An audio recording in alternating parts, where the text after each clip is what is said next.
प्राचीन काल में किसी नगर में एक बुढ़िया रहती थी। वह प्रत्येक रविवार को सुबह उठकर स्नान आदि से निवृत्त होकर घर के आंगन को गाय के गोबर से लीपकर स्वच्छ करती थी। उसके बाद सूर्य भगवान की पूजा करती, फिर भोजन तैयार कर सूर्य देव को भोग लगाकर स्वयं भोजन करती थी। भगवान भास्कर की कृपा से उसे किसी प्रकार की चिंता और कष्ट नहीं था। धीरे धीरे उसका घर धन धान्य से भरता गया। उस बुढ़िया को सुखी देखकर उसकी पड़ोसन उससे जलने लगी। बुढ़िया के पास कोई गाय नहीं थी, अतः रविवार को घर लीपने के लिए वह पड़ोसन के आंगन में बंधी गाय का गोबर लाती थी। पड़ोसन ने ईर्ष्या में आकर अपनी गाय को घर के भीतर बांध लिया, जिस कारण बुढ़िया को रविवार को गोबर नहीं मिला। बुढ़िया अपना आंगन नहीं लीप सकी। आंगन ना लीपने के कारण उसने ना तो भोजन बनाया, ना ही सूर्य देव को भोग लगाया और स्वयं भी भोजन नहीं करा। सूर्यास्त होने पर भूखी प्यासी सो गई। इस प्रकार उसने निराहार व्रत करा। रात्रि में सूर्य भगवान ने उसे स्वप्न में दर्शन दिए और उन्होंने भोग न लगाने का कारण पूछा, तो बुढ़िया ने बहुत ही करुण स्वर में पड़ोसन द्वारा घर में गाय बांधने और गोबर न मिल पाने की बात कही। सूर्य देव ने अपने भक्त की परेशानी का कारण जानकर उसकी परेशानी दूर करते हुए कहा, माता, मैं आपकी भक्ति से प्रसन्न हूँ। मेरा व्रत करने और कथा सुनने से निर्धन को धन और बांझ स्त्रियों को पुत्र की प्राप्ति होती है। इसलिए मैं आपको एक ऐसी गाय देता हूँ जो सभी इच्छाएं पूर्ण करती है। स्वप्न में बुढ़िया को ऐसा वरदान देकर भगवान सूर्य अंतर ध्यान हो गए।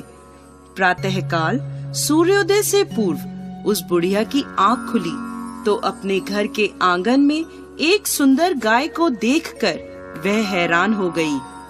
पड़ोसन ने उस बुढ़िया के आंगन में सुंदर गाय को देखा तो वह उससे और अधिक जलने लगी। जैसे ही गाय ने सोने का गोबर किया, पड़ोसन की आंखें फट गईं। पड़ोसन ने उस बुढ़िया को आसपास न पाकर तुरंत उस गोबर को उठाया और अपने घर ले गई तथा अपनी गाय का गोबर वहां रख आई। बुढ़िया को सोने के गोबर के बारे में पता ही नहीं चला और बुढ़िया पहले की तरह भगवान सूर्य देव का व्रत करती रही और कथा सुनती रही।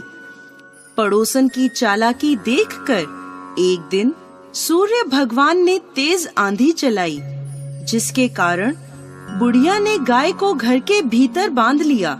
सुबह उठकर बुढ़िया ने गाय का गोबर देखा तो उसे बहुत आश्चर्य हुआ। उस दिन के बाद बुढ़िया गाय को घर के भीतर बांधने लगी। सोने के गोबर से बुढ़िया कुछ ही दिनों में धनवान हो गई। अब पड़ोसन बुरी तरह जल भुनकर राख हो गई। जब उसे सोने का गोबर पाने का कोई उपाय नहीं सूझा तो वह राजा के दरबार में पहुंची और राजा को सारी बात बताई। राजा ने अपने सैनिक भेजकर बुढ़िया की गाय लाने का आदेश दिया। सैनिक बुढ़िया के घर पहुँचे। उस समय बुढ़िया सूर्य भगवान को भोग लगाकर स्वयं भोजन ग्रहण करने वाली थी। राजा के सैनिकों ने गाय को खोला और अपने साथ महल की ओर ले चले। बुढ़िया ने सैनिकों से गाय न ले जाने की प्रार्थना की। बहुत रोई चिल्लाई, लेकिन राजा के सैनिक नहीं माने। गाय के चले जाने से बुढ़िया को बहुत दुख हुआ। उस दिन उसने कुछ नहीं खाया और सूर्य भगवान से गाय को पुनः प्राप्त करने की प्रार्थना करने लगी।